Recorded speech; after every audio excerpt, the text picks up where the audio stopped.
Hello everyone, welcome back to my channel. CG pre BEd and pre DElEd का second allotment list आपका official website पे जारी कर दिया गया है। आज की वीडियो में हम लोग देखने वाले हैं कि जिन भी स्टूडेंट को कॉलेज अलॉट नहीं हुआ है उनको क्या करना है। साथ ही देखिए थर्ड मेरिट लिस्ट में कौन शामिल होने वाला है और कौन काउंसलिंग से बाहर हो गया है, कॉलेज मिला है या नहीं, आपको किस तरीके से चेक करना है। साथ ही आप कॉलेज को कितनी बार रिजेक्ट कर सकते हैं, जो भी कॉलेज आपको पर्टिकुलर अलॉट हुआ है उसको आप कितनी बार रिजेक्ट कर सकते हैं और आपको आगे के मेरिट लिस्ट में शामिल किया जाएगा या नहीं। सो वीडियो को अंत तक देखिएगा, इसमें आपके सारे डाउट्स क्लियर होने वाले हैं। सबसे पहले हम लोग देख लेते हैं कि किस तरीके से आपको चेक करना है कि आपको कॉलेज अलॉट हुआ है या नहीं। 27 तारीख से 2 तारीख तक आपको एडमिशन का टाइमिंग दिया गया है। सो आप लोगों को जब तक एडमिशन का टाइमिंग दिया गया है तब तक आप कॉलेज को एक्सेप्ट या रिजेक्ट कर सकते हैं। सो देखिए, सबसे पहले आपको इसके लिए ऑफिशियल वेबसाइट में विजिट करके चेक करना है कि आपको कॉलेज अलॉट हुआ है या नहीं। तो इसके लिए देखिए, सबसे पहले आपको किसी भी ब्राउजर में लिखकर सर्च कर लेना है CGSCERT काउंसलिंग 2026। जैसे ही आप लिखकर सर्च करेंगे आपके सामने इसका ऑफिशियल वेबसाइट आ जाएगा। अब आपको इसमें स्क्रॉल करके नीचे की तरफ आना है। सबसे पहले देखिए एक लिंक प्रोवाइड किया गया है, लिखा हुआ है CG state council of educational and research. इस पर आपको क्लिक करना है। अब देखिए आपको इस पेज में स्क्रॉल करके नीचे की तरफ आ जाना है और यहाँ पे देखिए आपको कैंडिडेट एक्टिविटी बोर्ड का ऑप्शन देखने को मिलेगा। अब यहाँ पे देखिए आपको 2 लिंक प्रोवाइड किया गया है। सबसे पहले नंबर पे लिखा हुआ है round first phase second seat allotment result for DElEd counselling 2026। अगर आपको डीएलएड का अलॉटमेंट लेटर चेक करना है कि आपको कॉलेज अलॉट हुआ है या नहीं, तो इसके लिए आपको फर्स्ट लिंक पे क्लिक करना होगा।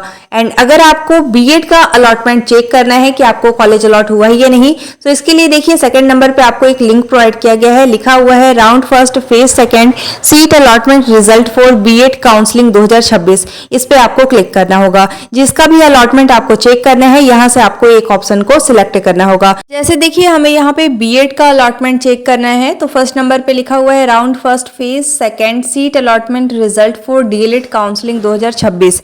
इस पे हम सिंपली क्लिक कर लेंगे।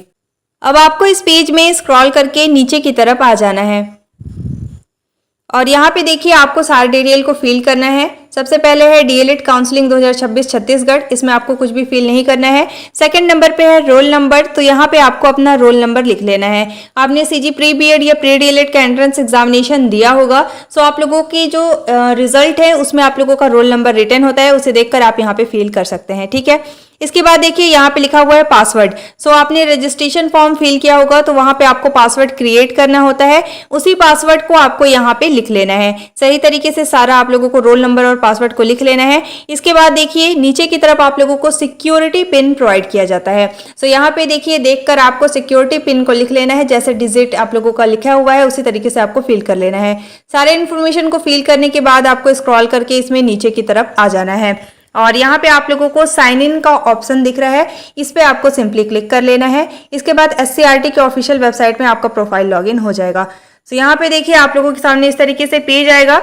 अब यहाँ पे देखिए आप लोगों को बेसिकली ओटीपी को वेरिफिकेशन करने का भी एक ऑप्शन होता है। सो यहाँ पे देखिए सेंड ओटीपी ऑन। सो यहाँ पे क्या करना होगा, आपको ओटीपी सेंड किया जाएगा, ओटीपी को फिल करना होगा। सो देखिए यहाँ पे है ओटीपी ऑथेंटिकेशन रिक्वायर्ड, यहाँ पे आपको एक ऑप्शन को सिलेक्ट करना होगा। तो सबसे पहले इस पे क्लिक कर लीजिए। इसके बाद देखिए यहाँ पे 2 ऑप्शन देखने को मिलेगा, registered email ID and registered mobile number. So जिसपे भी आपको ओटीपी चाहिए यहाँ से एक ऑप्शन को सिलेक्ट कर लेना है। जैसे देखिए यहाँ पे हम एक ऑप्शन को सिलेक्ट कर लेते हैं, रजिस्टर्ड ईमेल आईडी। अब जैसे ही हम इस पे क्लिक करेंगे, इसके बाद देखिए नीचे की तरफ आपको एक ऑप्शन देखने को मिलेगा सेंड ओटीपी का। अगर आप लोगों को मोबाइल नंबर पे ओटीपी चाहिए तो आप लोग मोबाइल नंबर वाला ऑप्शन भी सिलेक्ट कर सकते हैं। सो यहाँ पे आप लोगों को सेंड ओटीपी वाले ऑप्शन पे क्लिक करना है। जैसे ही आप उस पर क्लिक करेंगे आपके ईमेल आईडी पर ओटीपी आएगा, उसे देखकर आपको यहाँ पे फिल करना होगा। तो देखिए हमारे ईमेल आईडी पे ओटीपी आ चुका है। अब स्क्रॉल करके नीचे आना है और यहाँ पे देखिए इंटर ओटीपी का ऑप्शन है, यहाँ पे आपको सही तरीके से देखकर ओटीपी को लिख लेना है। इसके बाद देखिए नीचे की तरफ है लॉगिन, अब आपको लॉगिन वाले ऑप्शन पे क्लिक कर लेना है। जैसे आप उस पर क्लिक करेंगे आपके सामने एक न्यू पेज ओपन हो जाएगा। अब यहाँ पे देखिए आप लोगों को स्क्रॉल करके नीचे की तरफ आना है और यहाँ पे आपको देखने को मिल जाएगा सीट अलॉटमेंट। सो यहाँ पे देखिए आपको देखने को मिल रहा है सीट अलॉटमेंट रिजल्ट, इस पे आपको क्लिक कर लेना है। जैसे ही आप उस पर क्लिक करेंगे सो आपके सामने एक न्यू पेज ओपन हो जाएगा। अब देखिए आपको इसमें स्क्रॉल करके नीचे की तरफ आ जाना है। और यहाँ पे देखिए सीट अलॉटमेंट रिजल्ट का एक ऑप्शन दिख रहा है, इस पे आपको क्लिक करना है। जैसे ही आप उस पे क्लिक करेंगे तो आपके सामने आप लोगों को शो हो जाएगा कि आपको कॉलेज अलॉट हुआ है या फिर नहीं हुआ है। तो यहाँ पे देखिए हम इस पे क्लिक कर लेते हैं। इसके बाद देखिए अगेन इस तरीके से आपके सामने एक पेज आ जाएगा, आपको स्क्रॉल करके नीचे आना है। इसके बाद यहाँ पे आप लोगों को व्यू अलॉटमेंट रिजल्ट देखने को मिल जाएगा एंड यहाँ पे देखिए कंप्लीटेड है, इट मीन्स कि इनको कॉलेज अलॉट हो गया है।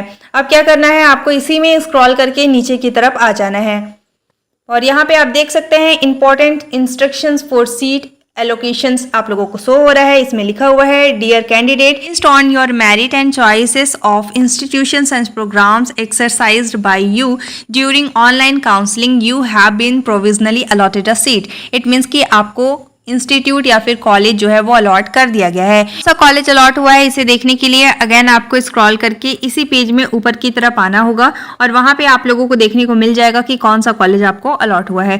तो देखिए आपको स्क्रॉल करके ऊपर की तरफ आना है और यहाँ एक्टिविटी लिस्ट में कई ऑप्शंस देखने को मिल रहे हैं और यहाँ पे सबसे पहले नंबर पे देखिए लिखा हुआ है सीट अलॉटमेंट रिजल्ट। तो इस पे आपको क्लिक कर लेना है। जैसे ही आप उस पर क्लिक करेंगे इसके बाद आपके सामने एक न्यू पेज ओपन हो जाएगा। अब देखिए आपको इस पेज में स्क्रॉल करके नीचे की तरफ आ जाना है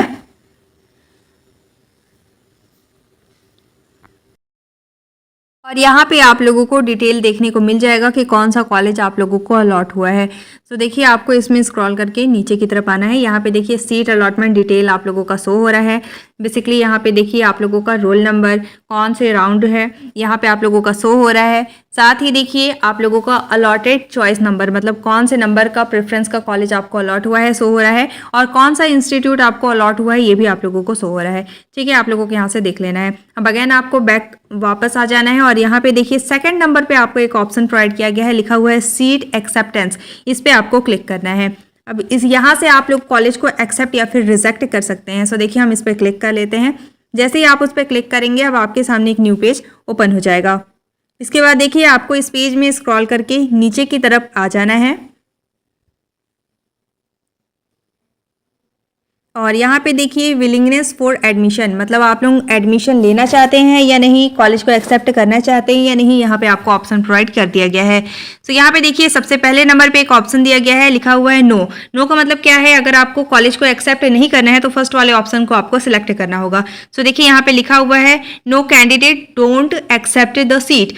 सो यदि आप प्रेजेंट सीट अलॉटमेंट में परिवर्तन चाहते हैं तो एक बार रिजेक्ट का विकल्प चुन सकते हैं। ऐसी स्थिति में आपके द्वारा दिए गए अन्य विकल्प के लिए आपके आवेदन पर विचार किया जाएगा। अगर आप कॉलेज को रिजेक्ट कर देते हैं तो आप लोगों का हो सकता है थर्ड या फिर फोर्थ मेरिट लिस्ट में आपको कॉलेज अलॉट कर दिया जाए। ठीक है, तो आपको यहाँ पे अगर कॉलेज को रिजेक्ट करना है तो नो वाला ऑप्शन आप लोग सिलेक्ट कर सकते हैं। तो सबसे पहले आप लोग देख लीजिए कि एडमिशन लेना है या नहीं।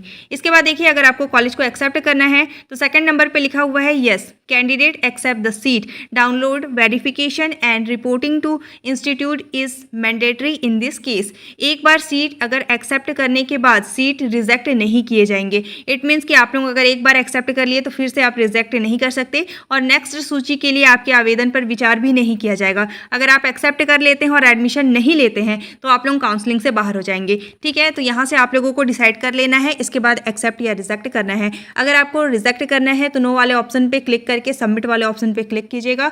अगर एक्सेप्ट करना है तो यस वाले ऑप्शन पे आपको सिलेक्ट करना है, फिर सबमिट वाले ऑप्शन पे क्लिक करना है। अगर आपको एक्सेप्ट करना है तो यस वाले ऑप्शन पे क्लिक करके आप सबमिट वाले ऑप्शन पे क्लिक कीजिएगा। इसके बाद आपका अलॉटमेंट लेटर डाउनलोड हो जाएगा।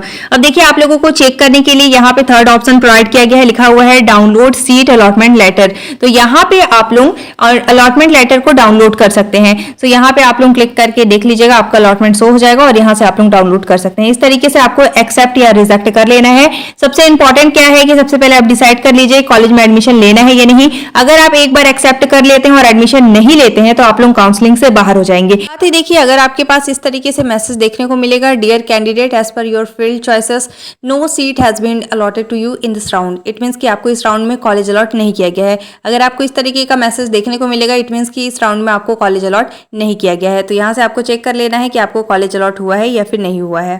करें कि कितनी बार आप कॉलेज को रिजेक्ट कर सकते हैं। सो आप लोगों का फर्स्ट काउंसलिंग हो या सेकंड काउंसलिंग हो, आपको एक बार कॉलेज को एक्सेप्ट या रिजेक्ट करने का ऑप्शन जो है वो प्रोवाइड किया जाएगा। जैसे मान लीजिए अभी आप लोगों का फर्स्ट काउंसलिंग चल रहा है, फर्स्ट काउंसलिंग के फर्स्ट मेरिट लिस्ट में अगर आपको कॉलेज अलॉट कर दिया गया था, तो वहाँ पे आपको एक्सेप्ट करने एंड रिजेक्ट करने का ऑप्शन प्रोवाइड किया गया था। सेकेंड टाइम भी देखिए, आप लोगों को अगर कॉलेज अलॉट कर दिया गया है तो वहाँ पे आपको रिजेक्ट करने का ऑप्शन प्रोवाइड नहीं किया जाएगा, ओनली एक्सेप्ट करने का ऑप्शन प्रोवाइड किया जाएगा। अभी जैसे बहुत से स्टूडेंट कमेंट कर रहे थे कि वहाँ पे एक्सेप्ट एंड रिजेक्ट का ऑप्शन दिख रहा है, तो वहाँ पे देखिए आप लोगों को सिलेक्ट करने का ऑप्शन दिख रहा है, बट अगर आप वहाँ पे रिजेक्ट वाला ऑप्शन क्लिक करेंगे या सिलेक्ट करेंगे तो वहाँ से ऑटोमेटिक आप लोग काउंसलिंग से बाहर हो जाएंगे, क्योंकि आपको सेकंड टाइम ओनली कॉलेज को एक्सेप्ट करना है। अगर आपने SCERT की ऑफिशियल वेबसाइट में विजिट करके इंस्ट्रक्शंस को पढ़े होंगे, वहाँ पे आप लोगों का क्लियरली मेंशन किया गया है कि एक बार ही आप कॉलेज को रिजेक्ट कर सकते हैं। अगर आपको सेकंड टाइम उस कॉलेज में एडमिशन नहीं लेना है तो आपको फिर से सेकंड काउंसलिंग कराना होगा। ठीक है, तो आप लोग एक बार ही कॉलेज को रिजेक्ट कर सकते हैं। सेकंड टाइम जो भी आपको कॉलेज अलॉट होगा आपको उसमें एडमिशन लेना कंपलसरी है। अगर आप एडमिशन नहीं लेंगे तो आप लोग काउंसलिंग से बाहर हो जाएंगे। साथ ही देखिए, अगर हम बात करें जिन भी स्टूडेंट को कॉलेज अलॉट नहीं हुआ है, तो अभी आप लोगों का third and fourth merit list आने वाला है। अभी ध्यान से समझिए, जैसे मान लीजिए फर्स्ट काउंसलिंग अभी आप लोगों का हो रहा है। फर्स्ट काउंसलिंग के फर्स्ट मेरिट लिस्ट में जिनको भी कॉलेज अलॉट कर दिया गया था, अगर मान लीजिए आपने कॉलेज को एक्सेप्ट किया है, तो एक्सेप्ट करने के बाद अगर आप एडमिशन नहीं लिए तो आप लोग काउंसलिंग से बाहर हो गए हैं। सेकेंड इंपॉर्टेंट थिंग, अगर मान लीजिए आपने कॉलेज को फर्स्ट मेरिट लिस्ट में रिजेक्ट किया था, तो ऐसे स्टूडेंट को अगेन अभी कॉलेज अलॉट कर दिया गया है, तो अभी आप लोगों को ओनली कॉलेज को एक्सेप्ट करना होगा। अगर आप एक्सेप्ट करके महाविद्यालय में एडमिशन नहीं लेते हैं तो आपको काउंसलिंग से बाहर कर दिया जाएगा। तो यहाँ पे आप लोगों का कंपटीशन आधा कम हो जाता है, क्योंकि यहाँ पे बहुत से स्टूडेंट काउंसलिंग से बाहर हो जाते हैं। अब इसके बाद आप लोगों के third and fourth merit list आने वाले हैं। Third and fourth merit list में केवल वही स्टूडेंट शामिल होंगे जिनको अभी तक एक बार भी कॉलेज अलॉट नहीं हुआ है। साथ ही ऐसे स्टूडेंट जिनको सेकेंड मेरिट लिस्ट में फर्स्ट टाइम कॉलेज अलॉट हो रहा है, तो आपको कॉलेज को एक्सेप्ट एंड रिजेक्ट करने का ऑप्शन प्रोवाइड किया जाएगा। सो अगर मान लीजिए आप अभी सेकंड मेरिट लिस्ट में कॉलेज को रिजेक्ट कर देते हैं, तो ऐसे में आपको थर्ड मेरिट लिस्ट या फिर फोर्थ मेरिट लिस्ट में शामिल किया जाएगा। अगर आप एडमिशन लेना चाहते हैं तो आपको एक्सेप्ट कर लेना है। एक्सेप्ट करने के बाद allotment letter, which is very very important, तो आपको ऑफिशियल वेबसाइट में विजिट करके अलॉटमेंट लेटर को सही तरीके से एक्सेप्ट करना है एंड उसे डाउनलोड कर लेना है। अगर आपको पता नहीं है कि किस तरीके से अलॉटमेंट को एक्सेप्ट करते हैं तो आप कॉमेंट करके बता सकते हैं। आप लोगों का अलॉटमेंट लेटर एक्सेप्ट करके आपको शेयर कर दूंगी। ठीक है, तो देखिए अभी आप लोगों को सारे डॉक्यूमेंट्स के साथ अलॉटमेंट लेटर को लेकर जाकर महाविद्यालय में एडमिशन करा लेना है। अगर आपको एडमिशन नहीं चाहिए तो 2 तारीख तक आपके पास टाइमिंग है, आप लोग कॉलेज को रिजेक्ट कर दीजिएगा। अगर आप कॉलेज को रिजेक्ट कर देते हैं तो आपको third and fourth merit list में शामिल किया जाएगा। अब देखिए, अगर हम बात करें ऐसे स्टूडेंट जिनको अभी तक एक बार भी कॉलेज अलॉट नहीं हुआ है, तो आपको third and fourth merit list का वेट कर लेना है। उसमें आप लोगों का cut off as comparison to first merit list and second merit list आप लोगों का कट ऑफ डाउन जाने वाला है, तो आप लोगों को कॉलेज अलॉट हो सकता है। बीएड में इस बार 44 नंबर वाले स्टूडेंट को भी कॉलेज अलॉट कर दिया गया है। बहुत ही कम आप लोगों का कट ऑफ गया हुआ है, तो आप लोग देख लीजिएगा। जैसे आप लोगों का अभी सेकंड मेरिट लिस्ट आया हुआ है, इससे भी डाउन कट ऑफ आप लोगों का थर्ड मेरिट लिस्ट में जाने वाला है। सो अगर आप लोगों का नंबर 3 से 4 नंबर कम है तो आप लोग ये एक्सपेक्ट कर सकते हैं कि आपका थर्ड या फिर फोर्थ मेरिट लिस्ट में नाम आ सकता है। ठीक है, अब देखिए कौन काउंसलिंग से बाहर हो सकता है। तो ऐसे स्टूडेंट जिन्होंने फर्स्ट मेरिट लिस्ट में कॉलेज को एक्सेप्ट कर लिया था वो काउंसलिंग से बाहर हो जाएंगे। सेकंड इंपॉर्टेंट थिंग, ऐसे स्टूडेंट जिन्होंने फर्स्ट मेरिट लिस्ट में कॉलेज को रिजेक्ट किया था बट सेकंड टाइम अभी उनको कॉलेज अलॉट हुआ है, अगर वो एडमिशन नहीं लेते हैं तो आप भी काउंसलिंग से बाहर हो जाएंगे। ठीक है, तो ऐसे स्टूडेंट जिनको अभी सेकंड टाइम कॉलेज अलॉट हो रहा है, आप लोगों को आगे पता कर लेना है कि वहाँ का फीस क्या है, साथ ही डिस्टेंस कितना है। आप लोगों का सारे इन्फॉर्मेशन को पता करने के बाद आपको वहाँ पे एडमिशन ले लेना है। साथ ही देखिए, कई स्टूडेंट का कमेंट आ रहा था कि हमने फर्स्ट काउंसलिंग नहीं कराया है तो हम क्या सेकंड काउंसलिंग डायरेक्ट करा सकते हैं। तो यस, अगर आपने फर्स्ट काउंसलिंग नहीं कराया है तो आप डायरेक्ट सेकंड काउंसलिंग करा सकते हैं। साथ ही देखिए, कई स्टूडेंट का ये कमेंट आ रहा था कि क्या हम अभी कॉलेज को ऐड कर सकते हैं। तो जब तक आप लोगों का फर्स्ट काउंसलिंग कंप्लीट नहीं हो जाता, आप लोग काउंसलिंग का कोई भी प्रोसीजर नहीं कर सकते। आप लोगों का फर्स्ट काउंसलिंग कंप्लीट हो जाने के बाद सेकंड काउंसलिंग के लिए आप लोगों को अलग से टाइमिंग दिया जाएगा, जिसमें आप न्यू रजिस्ट्रेशन करके फिर से प्रेफरेंस को सेलेक्ट करके एडमिशन ले सकते हैं। एंड सबसे इंपॉर्टेंट थिंग देखिए, कई स्टूडेंट का ये डाउट रहता है कि अगर हमने मान लीजिए 5 कॉलेज को सिलेक्ट किया है, आपको सेकंड नंबर का कॉलेज अलॉट हो गया है, अब आपको ऊपर के कॉलेज में एडमिशन लेना है, बट आप लोगों को ये कन्फ्यूज़न है कि ऊपर का कॉलेज मिल सकता है या नहीं, और अगर हमारा नंबर कम है तो हमें कौन से प्रेफरेंस का कॉलेज अलॉट हो सकता है। तो आपने जो भी कॉलेज सिलेक्ट किया हो आपको प्रेफरेंस के अकॉर्डिंग एंड कट ऑफ के अकॉर्डिंग ही कॉलेज अलॉट होता है। जैसे मान लीजिए आपका नंबर 72 है, अगर मान लीजिए इस पर्टिकुलर कॉलेज का कट ऑफ 72 के अप्रॉक्स में गया तो आपको ये कॉलेज अलॉट हो जाएगा। अगर मान लीजिए फर्स्ट प्रेफरेंस में आपने जो कॉलेज सिलेक्ट किया है, अगर इसका कट ऑफ आप लोगों का 72 नंबर के अप्रॉक्स में जाएगा तो ये कॉलेज आपको अलॉट हो जाएगा। साथ ही देखिए प्रेफरेंस भी बहुत मैटर करता है। जैसे मान लीजिए आपने प्रेफरेंस में 4 से 5 कॉलेज को सिलेक्ट किया हुआ है, अगर मान लीजिए आप लोगों का नंबर 74 है, ठीक है, और इस कॉलेज का कट ऑफ जो है वो 74 गया हुआ है, सिमिलरली इस कॉलेज का कट ऑफ भी 74 गया हुआ है, तो सबसे पहले आपको इस कॉलेज में ही एडमिशन मिलेगा क्योंकि प्रेफरेंस में आपने इस कॉलेज को सिलेक्ट किया हुआ है। अगर मान लीजिए किसी कॉलेज का कट ऑफ 84 गया हुआ है और आप इसमें एडमिशन चाहते हैं, तो ऐसे में आपको क्या करना होगा कि फर्स्ट टाइम कॉलेज को रिजेक्ट करना होगा। अगर मान लीजिए आपने कॉलेज को रिजेक्ट कर दिया और आपके अप्रॉक्स में ये अगर कट ऑफ जाता है तो ये कॉलेज आपको अलॉट हो जाएगा, लेकिन आपको सेकंड टाइम जो भी कॉलेज अलॉट होगा उसमें आपको एडमिशन लेना कंपलसरी है। अगर आप लोग एडमिशन नहीं लेंगे तो आप लोग काउंसलिंग से बाहर हो जाएंगे, ठीक है। तो आप लोगों को देखिए प्रेफरेंस एंड कट ऑफ के अकॉर्डिंग ही कॉलेज अलॉट होता है। अगर जिस भी कॉलेज का कट ऑफ आपके नंबर के अप्रॉक्स में रहेगा वो कॉलेज आपको अलॉट कर दिया जाता है। इसीलिए मैंने आपको पहले भी बताया था कि आपको केवल वही कॉलेज सेलेक्ट करना है जिस कॉलेज में आप एडमिशन ले सकते हैं। अभी देखिए कई स्टूडेंट ने रैंडम कॉलेज को सिलेक्ट किया था, अब वो वहाँ पर एडमिशन नहीं ले पाएंगे, तो सेकेंड टाइम उन्हें कॉलेज अलॉट हुआ है और वो एडमिशन नहीं ले पा रहे हैं, अब वो काउंसलिंग से बाहर हो जाएंगे। सेकेंड टाइम भी आपको ये गलती नहीं करनी है, और जो स्टूडेंट अभी तक काउंसलिंग नहीं कराए हैं आपको भी इस चीज़ का ध्यान रखना है कि केवल काउंसलिंग में वही कॉलेज सिलेक्ट कीजिएगा जिस कॉलेज में आपको एडमिशन लेना है, या जिस भी डिस्ट्रिक्ट में आपको एडमिशन लेना है वहाँ की कॉलेज को ही आप लोग सिलेक्ट कीजिएगा, ठीक है। आई होप आपके ये सारे डाउट्स क्लियर हुए होंगे। अब आपको इससे रिलेटेड कोई भी डाउट है, आपकी कोई भी क्वेरी है तो आप कमेंट कर सकते हैं। साथ ही देखिए आप लोगों का वैकेंट लिस्ट जो है वो जारी कर दिया गया है, तो आप लोग देख सकते हैं कि अलग अलग कॉलेज में कितने सीट बचे हुए हैं। पहले आप लोगों का टोटल सीट एंड कितने ऑक्यूपाइड सीट हैं वो आप लोगों का मेंशन किया जाता था, बट इस बार आप लोगों का अलग ही वैकेंट लिस्ट जारी किया गया है, तो आप लोग ऑफिशियल वेबसाइट में विजिट करके देख सकते हैं। अब आपको इससे रिलेटेड कोई भी डाउट है, आपकी कोई भी क्वेरी है तो आप कमेंट कर सकते हैं। Thank you so much for watching. If you like my YouTube video don't forget to like, subscribe and share. You all have to join our Telegram group for the latest update. Telegram group का link description में given है, आप उस पर click करके Telegram group visit कर सकते हैं और आप चाहे तो ज्वाइन कर सकते हैं। Thank you so much for watching.